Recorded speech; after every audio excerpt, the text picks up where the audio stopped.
Disclaimer. This channel does not promote any violent, harmful or illegal activities. All content provided by the channel is meant for an educational purpose only.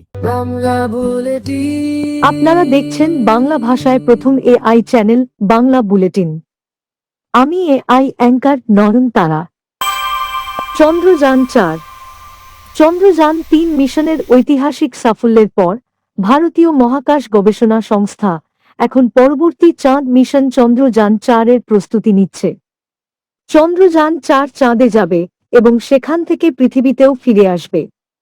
ইসরোর ইতিহাসে প্রথমবারের মতো ভারত একটি mission সম্পূর্ণ করতে দুটি rocket পাঠাবে, যা শুধুমাত্র চাঁদে অবতরণ করবে না, বরং চন্দ্রপৃষ্ঠ থেকে পাথর এবং মাটি ভারতে ফিরিয়ে আনবে। দুটি পৃথক রকেটের নাম হল হেভি লিফটার LVM-3 এবং ইসরোর ওয়ার্কহর্স PSLV।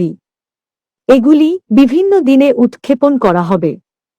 সবকিছু ঠিকঠাক থাকলে চন্দ্রযান-4 2028 সালে উৎক্ষেপণ করা হতে পারে। বিশ্ব জুড়ে লাল নীল সবুজের আলপনা। উদ্দেশ্য বিশ্বের জলবায়ুর মেজাজ মর্জির আগাম খবর জানা। সেই কাজের ভার দিয়ে 17 ফেব্রুয়ারি ইসরো মহাকাশে পাঠিয়েছিল ইনস্যাট 3DS-কে। 9টি বয় রকেটের পিঠে চেপে সে রওনা দিয়েছিল মহাকাশে।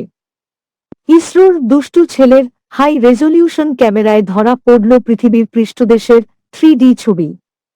পৃথিবীর গ্রাউন্ড স্টেশনে পাঠানো সেই ছবিতে পুঙ্খানুপুঙ্খভাবে ধরা পড়েছে কিভাবে বাতাস বইছে, পৃথিবীর পরিমণ্ডলে আবহাওয়ার বদল কিভাবে হচ্ছে, কখন ঘনাচ্ছে মেঘ সাইক্লোনের সময়, কিভাবে শোঁ শোঁ করে হাওয়ার কুণ্ডলি পাকিয়ে উড়ে চলেছে সেই ছবি।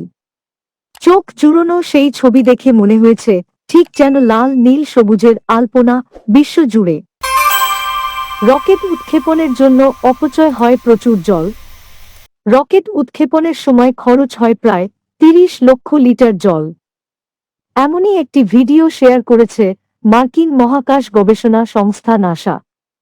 জানিয়েছে এমনটা যে শুধু নাসাতেই হয় তা কিন্তু নয়।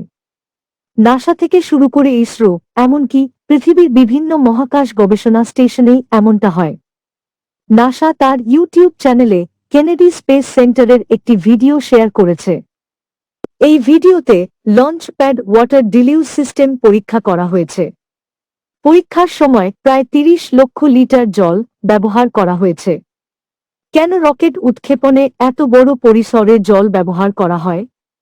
রকেট উৎক্ষেপণের সময় বিজ্ঞানী ও প্রকৌশলীদের দল প্রস্তুত থাকে। উৎক্ষেপণের সময় রকেটের চারপাশে জলের প্রবল ঝর্ণা শুরু হয়। কিছুক্ষণের মধ্যেই রকেটের চারপাশে 30 লাখ লিটার জলের বিশাল ঝর্ণা তৈরি হয়। রকেটের সফল উৎক্ষেপণের জন্য এই জল খুবই গুরুত্বপূর্ণ। আসলে রকেটটি যখন লঞ্চ প্যাড ছেড়ে যায় তখন প্রচুর শব্দ হয়।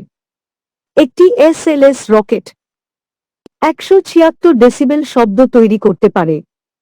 এটি জেটলাইনারের চেয়ে বেশি শব্দ করে। একসঙ্গে লক্ষাধিক লিটার জল ঝরলে রকেটের আওয়াজের সমানই হয়। এইভাবে জল রকেটের শব্দকে কমিয়ে দেয়। এছাড়া আগুন ও ধোঁয়া নিয়ন্ত্রণেও সাহায্য করে জল। আমাদের সব খবর সবার আগে পাওয়ার জন্য দয়া করে চ্যানেলটি সাবস্ক্রাইব, লাইক ও শেয়ার করুন। সবশেষে বেল আইকনটি টিপুন প্রত্যেকটি পোস্টের নোটিফিকেশন পাওয়ার জন্য। ধন্যবাদ।